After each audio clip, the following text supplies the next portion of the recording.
It's Movie Time is produced by John DeSando. Listen to shows and read reviews online at wcbe.org. I'm your host, John DeSando, and with me is Kevin Carr. Hello, I'm Kevin Carr from Fat Guys at the Movies, and this is It's Movie Time. All right, so let me remember. What are we doing today? I think age is getting me, Kevin. Uh-oh. You're suffering the same fate as Liam Neeson here.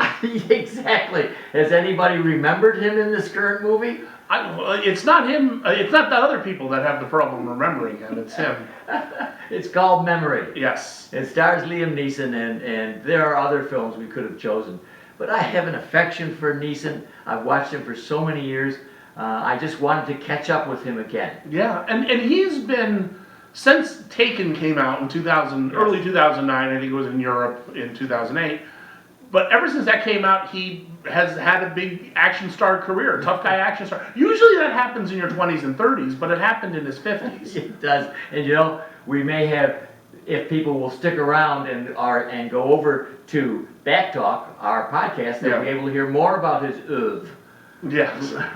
Right now, we're going to kind of look at Memory. Yes, let's take a look at the new movie. Now, I remember hearing him say at some point that people like these movies that you've talked about because he's a big old guy kicking butt. Yeah, yeah. And he's a formidable guy. It's not like putting Tom Cruise in a movie where he's, this little elf running around trying to beat people up. Yeah, he's a big dude. So you could believe it. Even though he's pushing 70, you still believe that you do not want to get in a fist fight with Liam Neeson.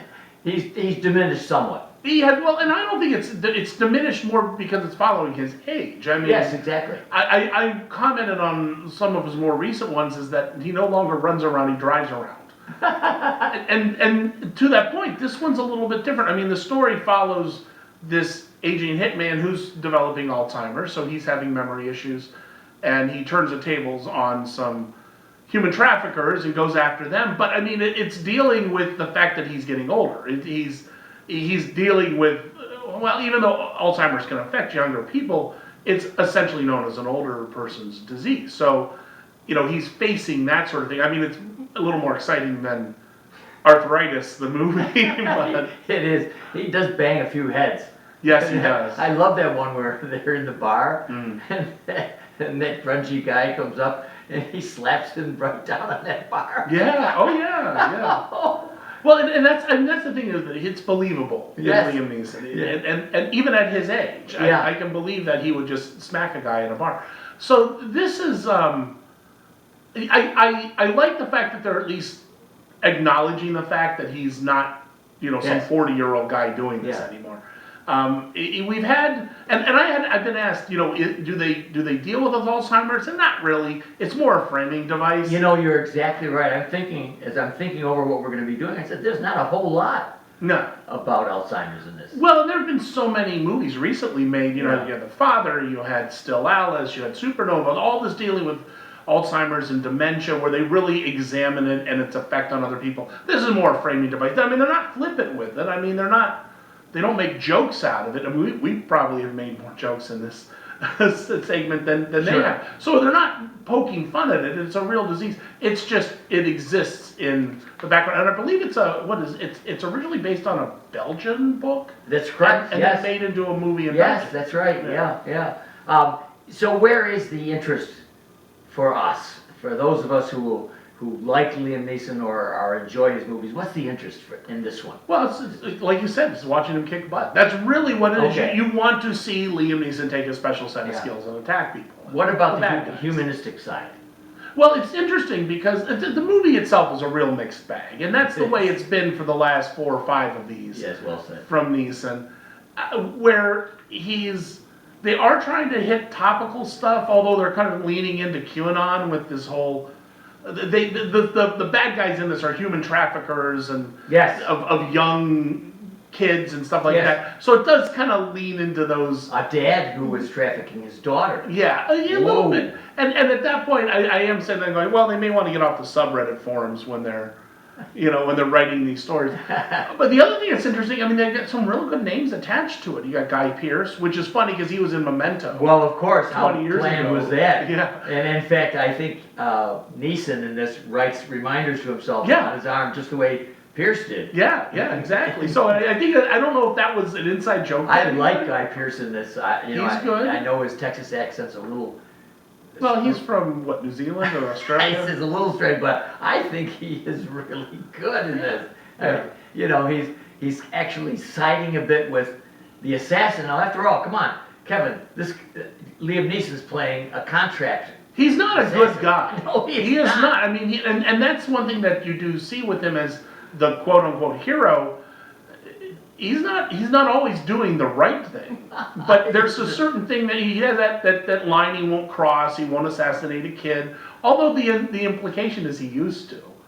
Yes. You know, I mean, I wondered. Yeah. So there's stuff in there that they don't explore. But I mean, you have some other big names that you had. Ray Stevenson playing one of the local cop or something. Talk about a heavy. Oh yeah, he defines a heavy. He's a big guy, and he's big. You got Monica Bellucci. Yes. In it. It's directed by Martin Campbell. Yes. It was a pretty big. The last one he did was The Protege. His stuff's kind of gone down. Well, he did the Casino Royale, which was kind of big. He rebooted the Bond franchise twice because he also did GoldenEye back in the 90s. That's right. Yeah. So he's a big name, but he's kind of gone down. He did like stuff The Foreigner with Jackie Chan and The Protege last year. That's right. Yeah, that's right. Still get theatrical releases, but yeah. But amazing though, you know, he's in his 70s, I bet. And yet, if you didn't know at all who the director was, you'd think it was a middle-aged or younger. Mm-hmm.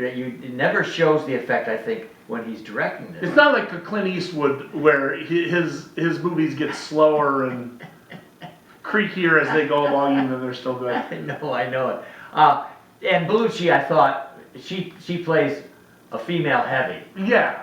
And I thought they didn't give her a lot. They didn't give her a whole lot. Her career has slowed down a bit now that she's aged a little bit out of it because that's just the way, not just Hollywood, because she's French or Italian or something like that. It happens everywhere over the world that they don't care about women once they reach a certain age, unfortunately. But it's nice to see her getting roles in movies still. But yeah, I mean, like I said, it's a real hit or miss thing where there's elements I really enjoy because when he does do his action stuff, it's kind of fun to watch. It is fun. But then there's elements that don't make sense, and like I said, it gets weirdly conspiratorial at some point, which I'm usually fine with in a movie. But considering politically what's been going on, I'm like, yeah, maybe we better dial back on these kind of storylines. And as for an interesting person to look at, he's a big guy, but his profile is fantastic. Well, yeah, and he can still act, and I think he still does act, even if he's given garbage. Yeah, and Guy Pearce does the same thing. Yes. I've seen a couple just low-rent Guy Pearce movies that are saved because he treats them I know. like they're good movies. And we have to remember that Liam Neeson was nominated for the Oscar for Schindler's List. That's right. And that film won Best Motion Picture. It would have been a very different movie. It was made after Taken. You do kind of wonder what Schindler's List would have looked like with Liam Neeson in a post-Taken world. But yeah, you're right. I mean, and Neeson's been around. I mean, in Irish movies, he's been around. Yes, and since the 80s. He's done considerable amount of Shakespearean acting. Mm-hmm. He has really good chops in all this. And I can't even tell how the death of his wife affected him. Gave him maybe perhaps some heft that he wouldn't have had. Yeah, well, that happened quite a while ago. Yeah, in the 80s, I think. No. 90s? It was, maybe Natasha Henstridge, wasn't it? Richardson. Yeah. Richardson. Yeah. Not Hendrick, not that the family. species girl. Yeah. Well, Kevin Carr, the film is memory. Yeah. And we are here to make sure people don't forget it. Yes. Do you have any advice for our audience? Know what you're getting into. That's all I'm saying. If you want to check your brain into the door, this is the kind of movie to do, but don't expect anything more. And from this point of view, I always enjoy his movies, and there is something really very affecting about it. There's something about him as a human being acting that brings a heft to it that nobody else could do. Yeah. It's a Liam Neeson movie.